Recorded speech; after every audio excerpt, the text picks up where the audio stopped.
Okay, so in class, what we are working on is dividing by a 2-digit divisor. And one tool that I teach the students is an up and down chart because it just takes care of our multiplication. So I have done my 13 multiples over here. And so I now know what I can use to solve my problem. And that just takes care of any of the, I don't know what goes into this, I don't know what it's divisible by.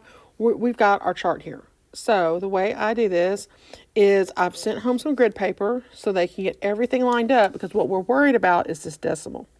And we want to make sure that everything lines up and we get the decimal in the right spot. So we put our decimal up there, and then we look at the first number. Is a 6. There's no 6s, but I see I have 68, and I've got 65 right here. So 65 goes, this is the down part of the chart, 65 goes down, and what goes up is the 5. And it's going to go right on top of that 8.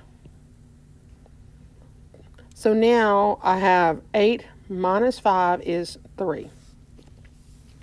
I bring down my next digit. So I have 33. I'm going to use the 2 is going to go up, and 26 will go down. I'm going to subtract until I get 7. So now I'm going to bring down the next digit, 70. I'm going to have to go back to use 65 again, because I don't want it to be over. 78 would be too much.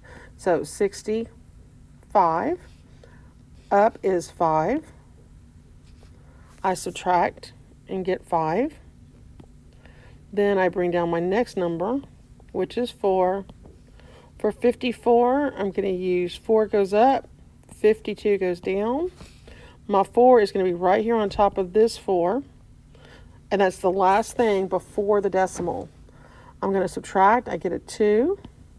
Bring down that last number, 6. 26, that's 2.